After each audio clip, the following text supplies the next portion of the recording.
Prajem vám všetkým príjemný dobrý deň. Tak ako som včera slúbila v Uputávke, tak dnes sa vyjadrím k pani, nebudem hovoriť pani, k Mazikovej a k článku, ktorý vyšiel v nemenovanom denníku regionálnom a má nadpis, že Maziková sa pomeriť s tou pani z Pereša nehodlá. Neviem, aký idiot toto písal, pretože ja som nikdy nedeklarovala na verejnosti, ani v svojom súkromí, že by som sa ja chcela pomeriť s Mazikovou, pretože ja Mazikovú ani nepoznám. Prvýkrát v živote som ju videla, keď prišla sem a v televízii som sa na ňu akože ani nepozerala. Takže neviem, prečo by sa chcela čo tu ona trepe, že sa so mnou nechce pomeriť. Ja som žiadny signál nevyslala k tomu, aby som sa s ňou pomerila. Za tým, čo som povedala vtedy na Jojke v televízii, tak si stojím. Ona hovorí, že ja mám tu pred sebou ten článok, aby som sa nejako neblamovala. A tu hovorí, že čo to tu hovorí ona, že a keď si ona myslí, že ona musí pred kamerami hovoriť vulgarizmy, tak nech sa páči. Napísala som Jojke a ty sa mi za tieto slova ospravedlnili, lebo oni to nemuseli, ale chceli vysielať. No čo, už toto je za veta priebaná, tak to teda ako neviem, že oni to nemuseli vysielať, ale chceli. Neviem o tom, že by sa jej niekto ospravedlnil, ale nech sa jej ospravedlňoval, kto chcel. Ja som si povedala svoj názor, že je jedna falošná osoba, že je stará kreatúra, jak ona tu hovorí, že je to môj názor, a že ona sa dobre cíti. Ja som to nemyslela v tom, jak ona sa cíti. Ja som to myslela v tom, ako ona sa správa. Je normálne, aby jedna 70-ročná žena sa správala tak, ako sa správa ona. Vykrikuje, meta so sebou, kokta, nevie poriadne ani po slovensky, trepe 2 na 3. Takže k tej starej kreatúre len to.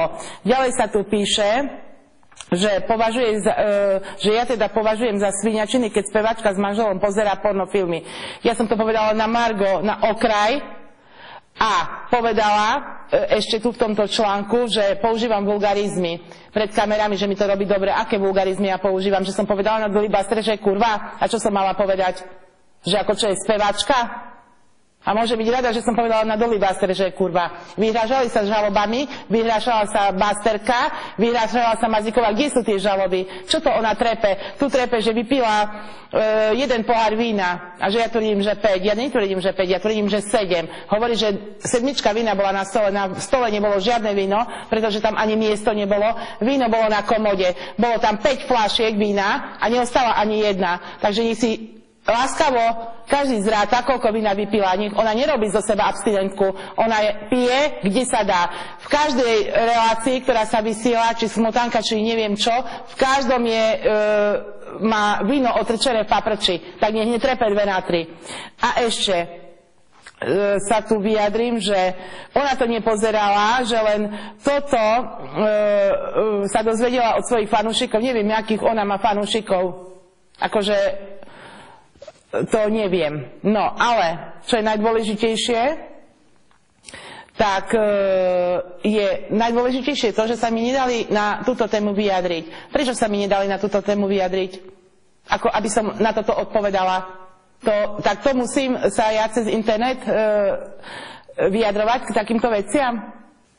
A to viem, prečo sa mi nedali vyjadriť. Pretože to píšu zaujatí a že mám ešte no teraz mi to napadlo, tu píše ona, že ja nadávam na každého, lebo mám takú natúru. A ona ma pozná? Ona odkiaľ ma pozná? Však ona prvýkrát sa tu so mnou stretla. Ona nemôže hovoriť, aká ja som a akú ja mám natúru. Ona piču o tom vie. Čo ona rozpráva? Ona nie sa tam stará o svojho muža, slízkeho, a nie o mňa hovoriť, že akú ja mám natúru. Na koho sa nadávala? Že som si povedala na Polnišovu priebanú svoj názor? Že som povedala, že tam robila piču zo seba. Čo som povedala?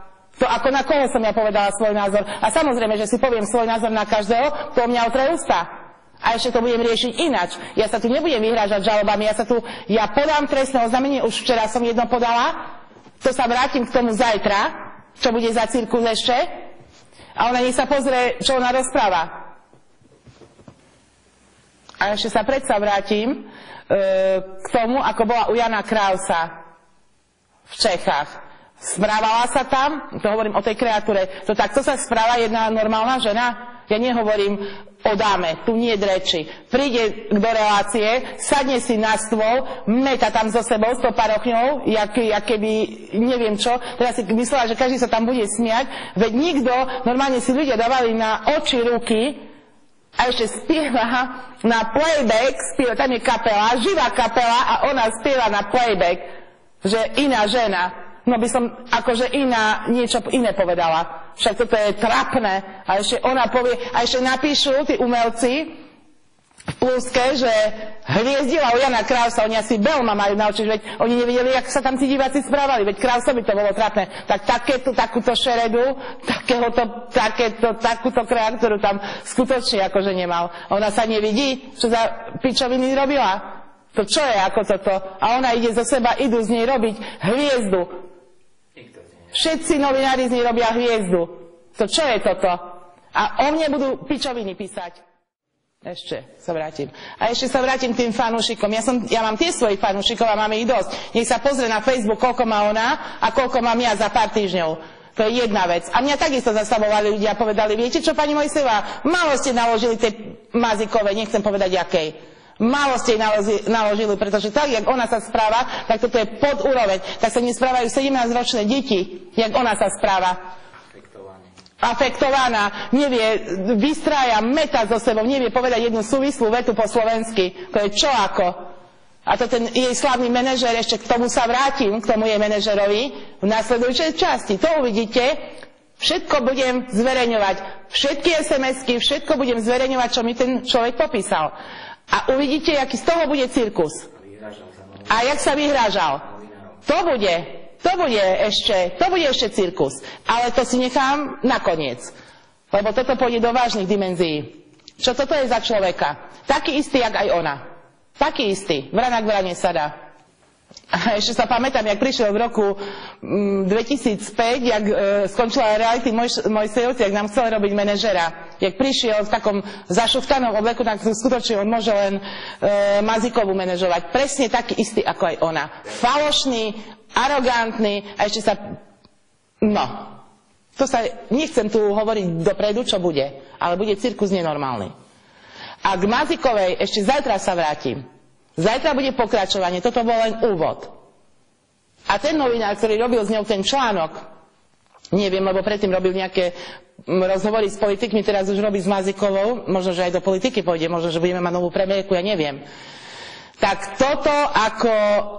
toto je vrchol. Už ani toľko nemal serióznosti, aby zdvihli. Furt ma otravujú s pičovinami. Čo som kúpila, koľko čo stálo, raz som chudera, raz som bohatá, raz som neviem čo. Ale tu mi prečo nezavolal? Prečo nezavolal, že Mazíková povedala na vás toto a toto? Prečo nezdvihol telefón a mi nezavolal? Keď som mu telefonovala, tak povedal, že v Jojke som sa vyjadrovala. A čo má Jojka s tým spoločné? On ako novinár, objektívny, mal zdvihnúť telefón a mal mi zavolať. Ale nie, to dojebať Mojsejovú, urobiť z nej debila. Urobil do seba a už tým urobil zo seba, že vlastne z ňou urobil rozhovor. Čo nikto ju ani cítiť nemôže. Všetci to veľmi dobre vedia, ale nikto to nepovie.